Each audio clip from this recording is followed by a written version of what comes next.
deck in front of you now, to give you a good view of this thing, they're going to stop the aircraft. Both of these are hydraulically powered. They have to have the engines running. There are ways to do it manually, but it's a lot tougher. Of course, we've got the Corsair over there on the right side, and then the Avenger on the left.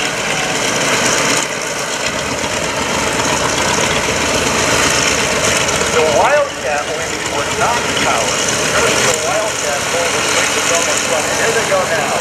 Again, look at the right. Where you get more aircraft on a U.S. Heritage engine, fold the wings.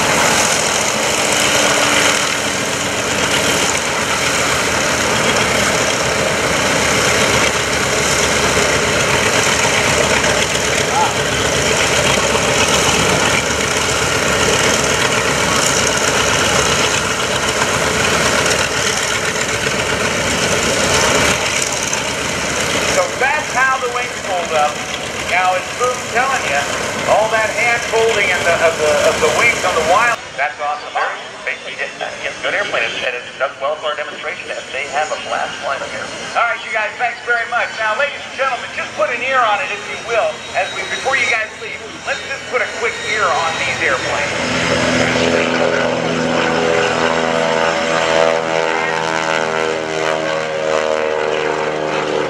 Listen for the next one.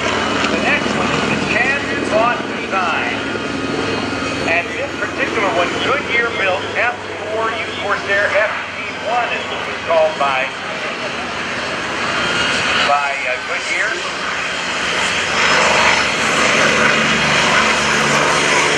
And then the last one that comes through is the big mama of them all. Probably the smallest cockpit, but the greatest load carrying capability of all three of these planes. This is the Douglas Skyraider. We'll see another Douglas airplane later, but listen to this sound of radial engine.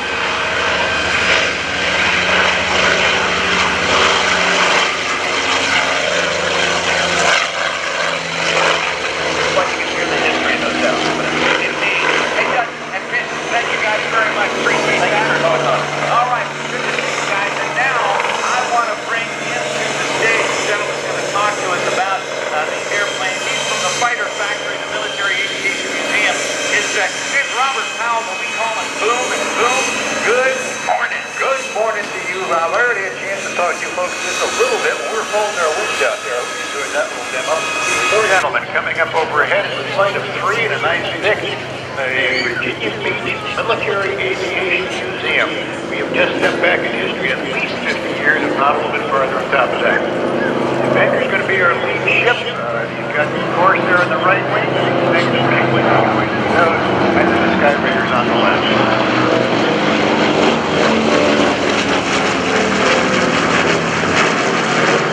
Notice as they come overhead, we have 3 different paint schemes on this thing, representing naval aviation and different eras in this thing. The Corsair is probably the funniest looking one. It's got that gray belly, and one section of wing is in fact gray. The other section is that nice dark blue.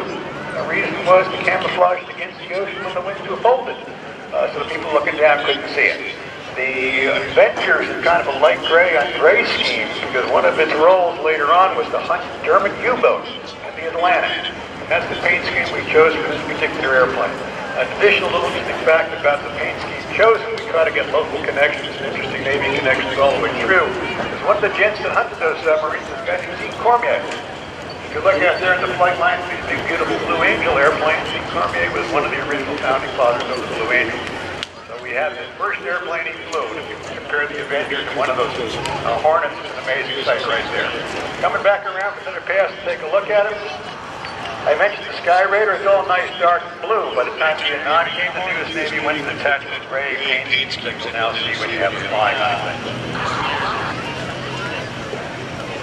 The pilots we have involved are also kind of an interesting contrast on the thing. The guy that's flying the lead aircraft right now, the 1944, our particular model of it, Avenger, we call the original torpedo bomber. We also have an Air National Guard F4U pilot.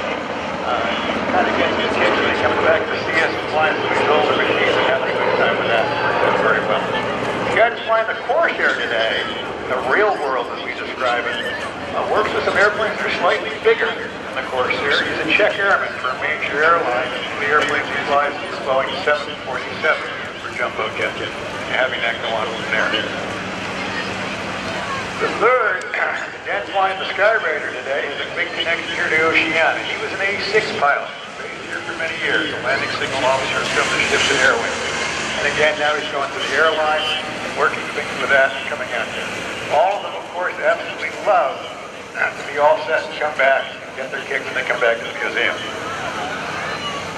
On the museum, we're getting set up for the next pass, which will be what they call in the showbiz world the banana pass. In other words, you photographers get your cameras out and get them ready to go out there.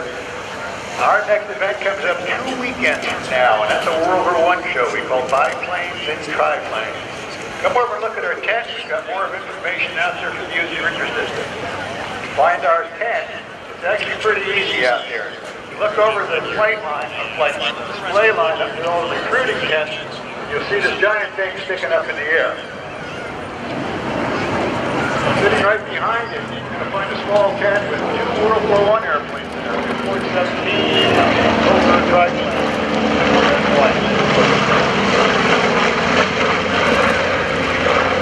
They say the Avenger was designed originally as a torpedo bomber, but it proved itself very adaptable. I mentioned that all these airplanes are available for 2 wars. The Corsair, of course, fought in World War II, primarily as a fighter aircraft. By the time Korea came, it basically turned into an attack airplane. But most of the missions they had were interdicted missions, blowing up bridges, tunnels, shooting up railroad trucks, and everything else like that. Not a whole bunch of air combat. The Skyraider started out as a dive bomber, believe it or not, with that giant-sized engine and stuff. And I think we're going to get a chance to see him with all his dive brakes extended on one of his other passes as he comes back and through it. But he continued on into the thing. The Avenger is the one that's surprised. The aviation historians, they all remember it's a torpedo bomber. Well, torpedoes, they used in World War II. As a matter of fact, it was an Avenger teamed up to sink the giant Japanese battleship, the Musashi. Did that. However, the airframe proved so adaptable that they eventually started to remove things like the gun turret. They put bombs into it and could do that. They hung rockets on the wing to do that. I mentioned that it was an anti-submarine airplane. It was also one of the very first early warning airplanes. They hung a big radar pod into what bombing used to be. So you guys are flying these 2 Hawkeyes today. You look back a couple generations and airborne early warning off the carrier, the Avenger preceded you guys as well. And it worked out pretty well. Coming by in a nice straight pass today, they're going to do a carrier break to get set up so you use the visual passes as they come past the trip. The Avenger, I want you to look at when it comes past. The normal crew member originally was a pilot, a radio operator, and a gunner back there in the turret. As they adapted the airplanes, of course, there's electronic warfare operators back there and radar operators back there. We are breaking off and filling up with the buttons that come around. Look at that. The reason I had you look at it and point out that it was designed for 3 people, later on, one of the other things they needed, I mentioned it preceded the E2 by several generations. It also preceded the C2 by many, many generations. In the sense that Avenger was the first carrier on-board delivery airplane, the famous COD airplane. They rearranged things at many different levels. Some people had a little tiny window to look out. Most of them did. They put 80 passengers in that thing. You can imagine recovering aboard a ship buried somewhere in the belly of an Avenger, and that was the thrill you would have had getting back on board the boat in the old days when things worked out from there. This particular Avenger, by the way, was also the model, of course, that was flown by President Bush, the earlier President Bush. When they commissioned the aircraft carrier, they commissioned the USS George H.W. Bush over there in Newport News. This airplane got to overfly the commissioning ceremony. He tried like heck to get the president to come over and autograph the airplane, but couldn't do it. When I see he's open the torpedo bay, bomb bay doors, closed again, you gotta go to the inside. He's coming around next.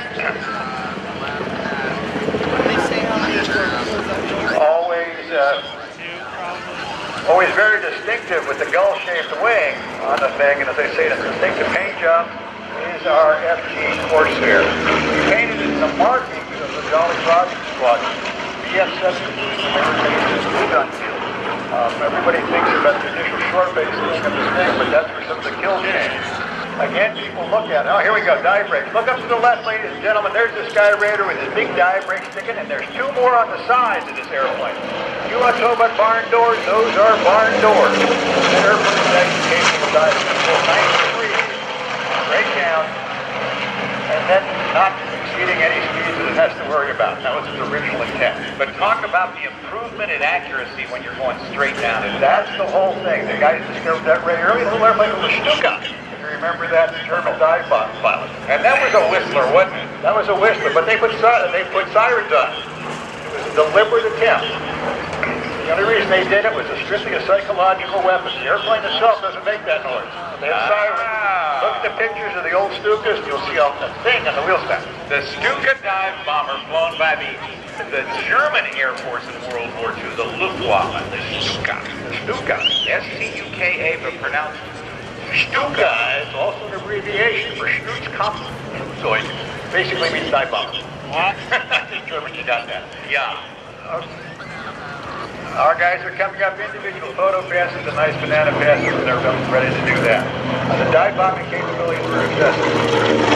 Looking forward to some connection, I mentioned Morse there being the Roger squadron, of course, still exists. The name has changed several times over the time. If you look at ours, it's only got 2 Japanese flags painted on the side. People go, why don't you just pick something famous Asian? We want to stay local connection. A local connection is that the airplane, or painted like the airplane, flown by a guy named Roy Beecham. Roy Beecham was one of the original members of the FS. Jolly Roger.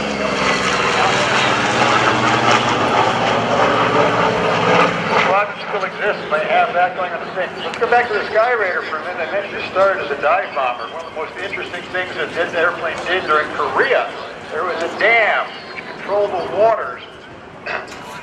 Oh, here we go. Here's our Skyraider coming back. Painted the markings of a squadron called PA 195, now known as the Dam Bus. The red. The squadron is still flying home. PA 195. The guys love it. The mission was kind of unique. The Air Force had tried to blow up the dam. They couldn't do it. So they gave it to the Navy. The Navy tried dive bombing it. Guess what? They discovered hitting a long, narrow target. Low down was as far as it was, hitting it high up. So some genius said, we got torpedoes on board this carrier. Let's hang some torpedoes on. We'll torpedo the dam. And that's what they did. In order to carry the torpedo, they had to disable that big bottom speed breaker.